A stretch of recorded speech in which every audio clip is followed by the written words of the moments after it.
As 5 identidades de Ana. Para dar início, vamos começando fazendo a leitura bíblica.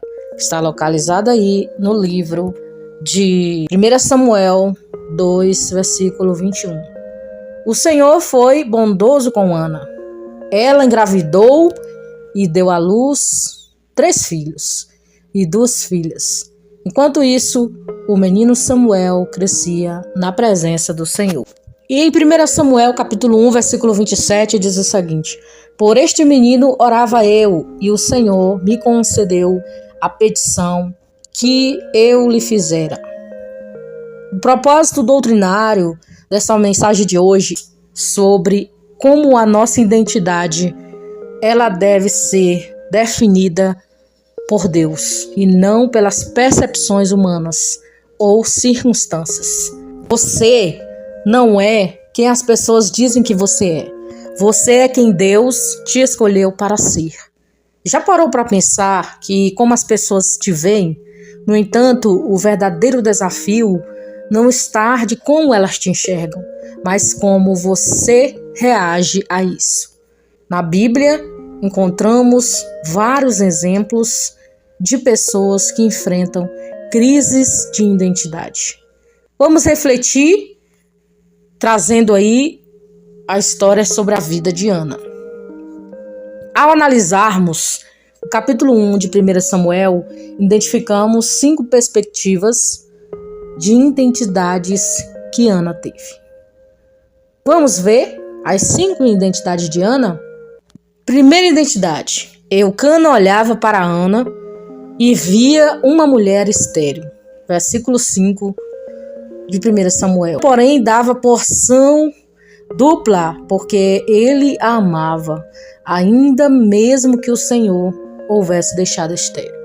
A perspectiva do marido, Eucana, amava Ana, mas a sua esterilidade era uma ferida aberta em seu relacionamento. Essa visão é limitada, focada na falta, na obscuridade, ou seja, isso vinha como se fosse obscuro. Eucana tinha pena de Ana. A cultura da época, a esterilidade era vista como uma maldição, uma prova de desagrado divino, de uma fonte de vergonha para a mulher. Então, sabemos que naquele tempo, uma mulher estéril era como se fosse uma vergonha, né? E Ana era estéril. Mas Ana era estéril porque Deus assim fechou a madre de Ana. Ou seja, tudo que acontece em nossas vidas é pela permissão de Deus. Tudo o que acontece e vai acontecer é porque Deus permite. É Ele quem escreve a nossa história. E a de Ana não foi diferente. A identidade não se resume à capacidade de gerar filhos ou expectativas sociais. O valor de uma pessoa vai muito além de suas conquistas ou circunstâncias. Você vale não aquilo que você tem. Nós não valemos aquilo que nós temos, mas aquilo que nós somos perante o nosso Deus. Segunda identidade de Ana. Penina olhava para Ana e a via como rival. Versículo 6. A rival provocava excessivamente para irritar, porquanto o Senhor lhe havia cerrado a madre. A rivalidade. A história de Ana e Penina revela uma dinâmica comum entre as pessoas, marcada pela inveja, competição e desejo de superioridade. Você viu que a mensagem passada eu falei sobre o que é inveja. Você pode ver aqui que a palavra do Senhor trata sempre sobre isso, que alguma pessoa tem inveja de alguém por alguma coisa que a pessoa possui. Penina era uma dessas pessoas que tinha inveja de Ana, mesmo Ana não sendo mãe, tinha aquela inveja. Então, cuidado com a inveja. A dor da comparação. A comparação constante com os outros é uma armadilha que pode minar a autoestima e gerar ressentimento. Então você não pode ficar se comparando com ninguém. Cada um é individual, cada um tem uma vida, cada um é uma pessoa única. Ou seja, é como diz o ditado popular: Deus fez você com uma forma só e jogou fora. Mesmo se você for gêmeo com outra pessoa, você é diferente, você não é igual. Cada um tem uma personalidade diferente, é uma pessoa única. Então, não fique aí se martirizando, querendo ser o que você não é, o que você, de alguma maneira, mostra para as pessoas de fora. Você é aquilo que Deus sabe que você é. Terceira identidade. Eli olhava para Ana e via uma mulher embriagada. Versículo 13. Porquanto Ana só no coração falava, seus lábios se moviam. Não se ouvia a voz nenhuma. Por isso Eli a teve por embriagada. O julgamento precipitado. Eli era um líder, mas cometeu o erro de julgar Ana sem antes ouvi-la com atenção. Porque esse Eli aqui era que ficava lá no templo, né? Ele é como se fosse uma liderança espiritual, né? Como se fosse hoje em dia um pastor, uma igreja, um líder espiritual. Então Eli, ele olhou julgando Ana. Quantas pessoas hoje em dia não julgam umas às outras por alguma atitude que a pessoa faz, mas a verdade é que ninguém conhece o coração de ninguém, por isso que nós devemos ter muito cuidado aí com o que nós olhamos segundo a nossa visão e às vezes é totalmente diferente daquilo que você acha que você viu. Você viu uma coisa, mas a coisa que você viu é outra totalmente diferente. Então esse homem, ele julgou Ana por ela estar somente orando ali, bem em silênciozinho, só com os lábios dela mexendo. Então ele julgou ela. A importância de ouvir. Muitas vezes as pessoas são mal interpretadas, porque não são ouvidas com empatia e compreensão. Precisamos ouvir o outro com o coração aberto e evitar julgamentos precipitados, especialmente quando se trata de questões delicadas e pessoais. Por isso que eu digo assim sempre, eu vejo muitas pessoas aí por fora julgando tal pessoa, o comportamento das pessoas, só que eu fico observando que às vezes a pessoa não é aquilo que estão dizendo, né? Às vezes a pessoa é totalmente diferente. Ou às vezes a pessoa até cometeu alguma situação difícil, uma situação que prejudicou a sua vida com Deus. Mas nós não devemos julgar, nós devemos simplesmente dizer assim, Senhor, faça o que o Senhor tiver de fazer, né?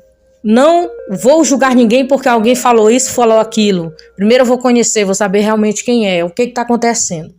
Então, nós temos que ter cuidado aí com essas questões delicadas e pessoais. Devemos ouvir as pessoas primeiro para ouvir os dois lados. Tem dois lados da história, tem um lado verdadeiro e tem um mentiroso.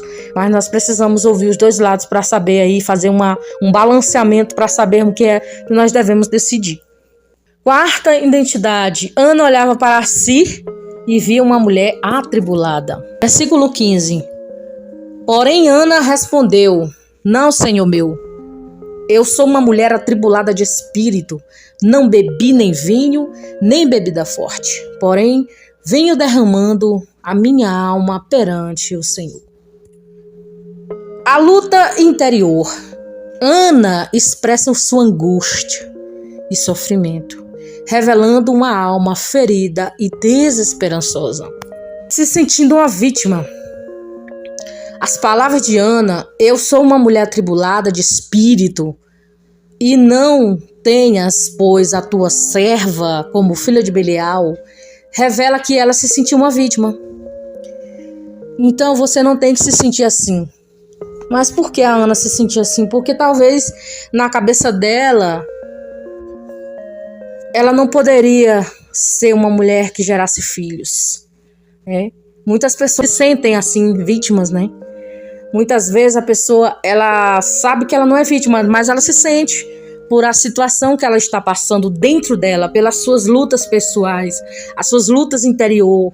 Muitas vezes as pessoas ficam feridas, as pessoas ficam tristes e aí se sentem vítimas. E a Ana não foi diferente, né? Porque a Ana era também um ser humano que sentia dores, sentia muitas coisas, como qualquer um de nós sente, porque nós somos aqui de carne e osso, ninguém é de ferro, ninguém aqui é imortal, nós vamos sentir dores, nós vamos sentir todo tipo de coisa. É normal sentir-se atribulado, né? Sobrecarregado em momentos difíceis, No entanto, não podemos nos permitir adotar uma postura de vítima. Precisamos nos posicionar com a resposta de Deus. Porque às vezes nós nos colocamos em situações de como sermos vítima, mas nós temos que nos posicionar e levantar e esperar que Deus responda às nossas orações e petições. Quinto e última identidade sobre Ana. Deus olhava para Ana e via a mãe de Samuel. Versículo 27. Por este menino orava eu, e o Senhor me concedeu petição que ele fizera. A visão divina, Deus vê além das aparências e das circunstâncias. Ele conhece o coração das pessoas, ele vê com base naquilo que pode fazer na vida de uma pessoa. Deus nos escolhe para cumprir seus propósitos. Enquanto Ana queria um filho, apenas para se vingar de sua rival, de alguma maneira, ela não podia gerar, mas quando ela pediu um filho para dedicar ao Senhor, Deus lhe deu Samuel. Você é aquilo que Deus sabe que você é. As 5 identidades sobre a vida de Ana. Que Jesus abençoe a vida de vocês.